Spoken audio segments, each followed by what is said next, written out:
আসসালামু আলাইকুম সম্মানিত দর্শকবৃন্দ। এই মুহূর্তে দেশ ও প্রবাস থেকে যারা আমাদের ভিডিওটি দেখছেন সকলকে আন্তরিক প্রীতি এবং শুভেচ্ছা জানাচ্ছি। দর্শক শ্রোতা, স্ক্রিনে যে গাছটি আপনাদেরকে দেখানো হচ্ছে এটি মূলত সেই ডক্টর জহির স্যারের চীন থেকে আমদানিকৃত যারা ওয়ান হাইব্রিড ঘাস। দর্শক, এই গাছটি খুবই মোটা এবং খুবই মিষ্টি হয়, নরম মোটামুটি রয়েছে। একটু বয়স বেশি হলে হয়তো গাছটা টাইট হয়ে যায়, তখন মেশিন দিয়ে খাওয়াতে হয়। আর যদি আপনারা কম বয়সে খাওয়ান তখন হয়তো মেশিন ছাড়াও খাওয়ানো সম্ভব হয়।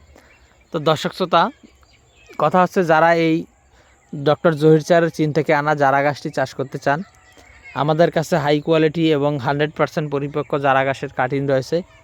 চাইলে আপনারা এই জারা গাছের কাটিংগুলো সংগ্রহ করতে পারেন। আমরা কুরিয়ার সার্ভিসের মাধ্যমে সারা বাংলাদেশে ক্যাশ অন ডেলিভারিতে বুকিং করে থাকি। দর্শক, বিশেষ করে আপনার জেলায়, উপজেলায়, থানা পর্যায়ে, এমনকি আপনি যদি এই ঘাসের কাটিংগুলো হোম ডেলিভারি নিতে চান, সেক্ষেত্রে আমরা কিন্তু হোম ডেলিভারিও পাঠিয়ে দিয়ে থাকি।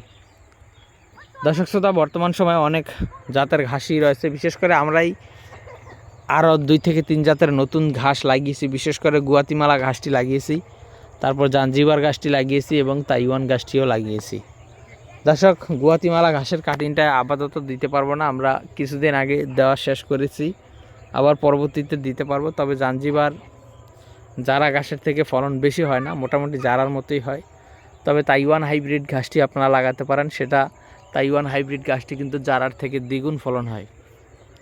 তো দর্শক, গুয়াতিমালা তো অনেকেই চাষ করতে চায়, সেটা চাষ করতে পারেন। যদিও গুয়াতিমালা ঘাসের কাটিনের জার্মিনেশনটা কম হয়, দেখা যায় অর্ধেক কাটিনও হয় না জমিতে, বেশিরভাগ কাটিনই মারা যায়। তো দর্শক, গুয়াতিমালা চাষ করতে পারেন, তবে তাইওয়ান হাইব্রিড ঘাসটি চাষ করতে পারেন। খুবই উচ্চ ফলনশীল ঘাস এবং খুব দ্রুত বড় হয় তাইওয়ানটি। দর্শক, কথা বলছিলাম এই জারা ঘাস নিয়ে। আর জারা ঘাসটি সারা বাংলাদেশে অ্যাভেলেবেল রয়েছে, আমাদের কাছেও অ্যাভেলেবেল রয়েছে। চাইলে এই জারা ঘাসের কাটিন আপনারা আমাদের কাছ থেকে সংগ্রহ করতে পারেন। আমরা কুরিয়ার সার্ভিসের মাধ্যমে সারা বাংলাদেশে এই ডক্টর জহির স্যারের চীন থেকে আনা জারা ঘাসটি দিয়ে থাকি। তো দর্শক, আজকে ভিডিওটি লম্বা করব না, সকলকে অসংখ্য ধন্যবাদ।